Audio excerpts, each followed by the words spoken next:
श्री सिद्धलक्ष्मी स्तोत्र श्री गणेशाय नमः। ओम अस्य श्री सिद्धलक्ष्मी स्तोत्र मंत्रस्य हिरण्यगर्भर्षि अनष्टपछंदा श्री महाकाली महालक्ष्मी महासरस्वतीयो देवता श्रीं बीजं ह्रीं शक्ति क्लीं कीलकं मम सर्वक्लेशपीडापरिहारार्थ सर्वदुःखदारिद्र्यनाशनार्थ सर्वकार्यसिद्ध्यर्थ श्री सिद्धलक्ष्मी स्तोत्रपाठे विनियोगाः। ऋष्यादिन्यास। ओम हिरण्यगर्भ ऋषे नमः शिरसे अनुष्टपछंदसे नमः मुखे श्री महाकाली महालक्ष्मी महासरस्वती देवताभ्यो नमः हृदि श्रीं बीजाय नमः गुह्ये ह्रीं शक्तये नमः पाद्यो क्लीं कीलकाय नमो नाभ्यो विनियोगाय नमः सर्वांगेषु करन्यास। ओम श्री सिद्धलक्ष्मी अंगुष्ठाभ्यां नमः। ओम ह्रीं विष्णु तेजसे तर्जनीभ्यां नमः। ओम क्लीं अमृतानंदाय मध्यमाभ्यां नमः। ओम श्री दैत्यमालिन्य अनामिकाभ्यां नमः। ओम ह्रीं तेजप्रकाशिने कनिष्ठकाभ्यां नमः। ओम क्लीं ब्राह्मे वैष्णवे रुद्राणी करतलकरपृष्ठाभ्यां नमः। हृदयादि षडंगन्यास। ओम श्रीं सिद्धलक्ष्मी हृदयाय नमः। ओम ह्रीं विष्णु तेजसे शिरसे स्वाहा। ओम क्लीं अमृतानंदाय शिखाय वषट नमः। ओम श्रीं दैत्यमालिन्ये कवचाय हुं। ओम ह्रीं तेजप्रकाशिने नेत्रत्रयाय वषट। ओम क्लीं ब्राह्मे वैष्णवे रुद्राय अस्त्राय फट्। ओम श्रीं ह्रीं क्लीं सिद्धलक्ष्मीयै नमः।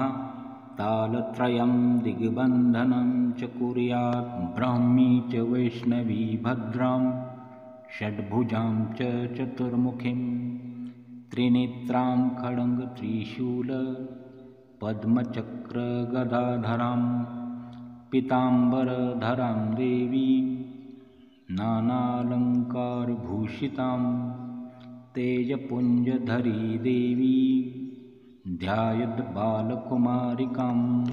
ओंकारं लक्ष्मीरूपं तु विष्णुहृदयवयं विष्णुमानन्दव्यक्तं ह्रीङ्कारं बीजरूपिणी क्लीं अमृतानन्दिनी भद्रा सत्यानन्ददायिनीं श्रीदैत्यशमनी शक्ति मालिनीं शत्रुमर्दिनीं तेजप्रकाशिनी देवी वरदां शुभकारिणीं ब्राह्मी च वैष्णवी रौद्रीं कालिकारूपशोभिनीम्।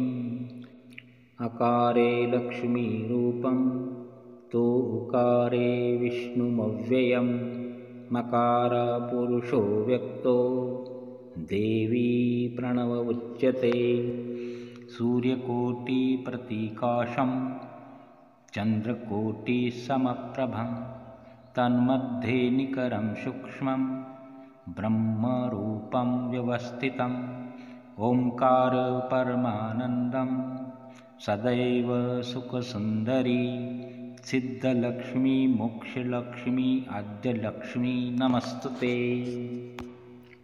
सर्वमङ्गलमाङ्गल्ये शिवे सर्वार्थसाधिके शरण्ये त्र्यम्बके गौरी नारायणी नमस्तुते। प्रथम त्र्यम्बका गौरी द्वितीयं वैष्णवी तथा तृतीयं कमला प्रोक्ता चतुर्थ सुंदरी तथा पंचमं विष्णुशक्तिश्च षष्ठं कात्यायनी तथा वाराही सप्तमं चैव ह्यष्टं हरिवल्लभा। नवमी खड्गिनी प्रोक्ता दशमं चैव देविका एकादशं सिद्धलक्ष्मी द्वादशं हंसवाहिनी। एतत् स्तोत्रवरं देव्या ये पठन्ति सदा नरा सर्वाब्धयो विमुच्यते नात्र कार्या विचारणा। एकमासं द्विमासं च त्रिमासं मासतुष्टयं पञ्चमासं च षण्मास त्रिकालं यः सदा पठेत् ब्रह्मणा क्लेशितो दुःखी दारिद्र्यमयपीडिता। जन्मजन्मसहस्रोत्थः स्थैर्यमुच्यते सर्वकिल्बिषे। दारिद्र्यो लभते लक्ष्मी न पुत्रा पुत्रवान् भवेत्। धन्यो यशस्वी शत्रुघ्नो वहिञ्चोरभयेषु च। शाकिनी भूतवेताला सर्वव्याघ्र निपातने। राजद्वारे सभास्थाने कारागृह निबन्धने। ईश्वरेण कृतं स्तोत्रं प्राणिनां हितकारकं स्तुवन्तो ब्रह्मण नित्यं दारिद्र्यं न च बाधते। सर्वपापहरा लक्ष्मी सर्वसिद्धिप्रदायिनी। इति श्रीब्रह्मपुराणे ईश्वरविष्णुसंवादे श्रीसिद्धलक्ष्मीस्तोत्रसम्पूर्णम्। शुभं भवन्तु।